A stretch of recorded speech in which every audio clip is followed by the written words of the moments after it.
तोड़ के बंदूकां दे मुंह मोड़ के ते कचहरियों दौड़ के पहुंच गया ते पहुंचने वाले दा नाम है सीधा फनियर। पुत्र साडे ते भाग ही जाग पे सीधा फनियर आया कि तेरी निक्की कुड़ी आ गई है। तेरे में 36,000 बारी समझाया जो तक मैं टल्ली ना मारा अंदर ना आया कर मुड़ मुंह चाह के आ जाना। पता लगना चाहिए भी आए अफसर है ते आ मताए थे जा बजा पर मैं टल्ली बजावा ते मोड़ा में जिन्नियां टल्लियां बजाउंदे तुसीं ते अफसर हो के लच्छे बेचण दे।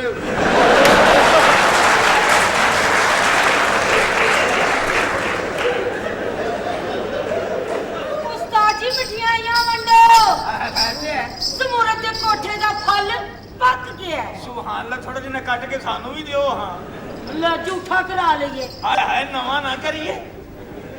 ਤੁਹਾਡੇ ਨਸੀਬਾਂ 'ਚ ਨਵਾਂ ਕਿੱਥੇ? ਆਹੋ ਸਾਡੇ ਨਸੀਬਾਂ 'ਚ ਉਹੀ ਪੁਰਾਣੇ ਦੁਆਣੇ। बशीरिया हां जी खुदा दी कसम मैं बड़ा बोर हां। बोर तुसीं? नहीं मैं बड़ा खुश हूं मेरे घर पुत्र होए जी। ਤੁਹਾਡੇ ਘਰ ਪੁੱਤਰ ਕਿਸ ਤਰ੍ਹਾਂ ਤੁਸੀਂ ਨਾਕੇ ਧੋਂਦੇ ਹੋ?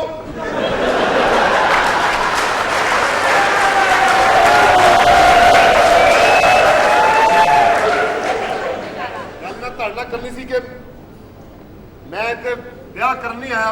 ਹਾਂ ਮੇਰਾ ਦੁਬਈ ਦਾ ਲੱਗ ਗਿਆ ਵੀਜ਼ਾ ਮੈਂ ਲਵਾ ਲਿਆ ਤੇ ਟਿਕਟ ਚੋਂ ਕੁਝ ਪੈਸੇ ਘਟਦੇ ਨੇ।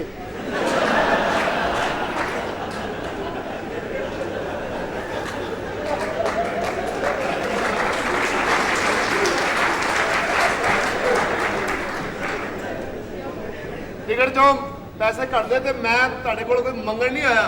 ਹਾਂ ਮੈਂ ਇੱਥੇ ਆਪਣੀ ਬੀਵੀ ਵੇਚਣ ਆਇਆ। मैं बगैर वकील तो साबित कर सकना कि यह शख्स सीधा फनियर है। तू कल नूं कहेगा मैं बगैर प्यो तो पैदा होया सी मन लागा।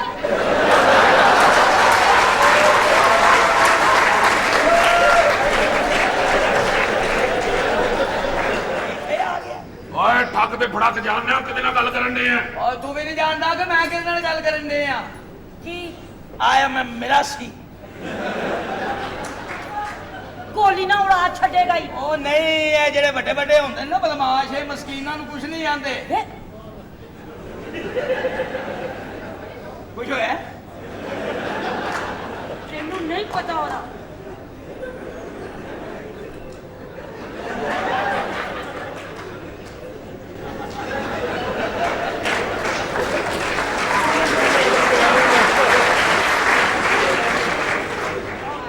ਨਹੀਂ ਜੀ ਗੱਲ ਸੁਣੋ ਜੇ ਮੈਂ ਸੱਚ ਬੋਲ ਦਿੱਤਾ ਨਾ ਤੇ ਬੜੇ ਬੜੇ ਰਾਸ-ਫਾਸ਼ ਹੋ ਜਾਣਗੇ ਬਤਾ। ਇੱਥੇ ਸੱਚ ਬੋਲ ਭਾਵੇਂ ਸਾਰੀ ਜ਼ਿੰਦਗੀ ਝੂਠ ਮਾਰੀ। ਮੇਰੀ ਗੱਲ ਸੁਣੋ ਜੀ ਅਗਰ ਤੁਸੀਂ ਕਹਿੰਦੇ ਹੋ ਤੇ ਅਸੀਂ ਦੱਸ ਦਿੰਦੇ ਆ। ਇਹ ਦੱਸੋ ਵੀ ਆਓ ਬੰਦਾ ਕੌਣ ਹੈ? ਕੌਣ ਉਹ? ਐ ਮੈਨੂੰ ਨਜ਼ਰ ਲਾਉਣੀ ਮੈਨੂੰ ਐ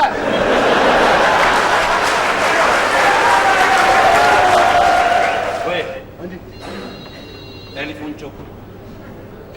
गल सुन मेरा को पूछे ते आखीम नाके ते या एक मिनट है आखीम घर गए हुए या मेरी गल सुन आखी अदालत चू हले आए ने या एक मिनट ठहरी ਰਹਿਣ ਦਿਓ ਕੱਟਿਆ ਗਿਆ ਹੁਣ।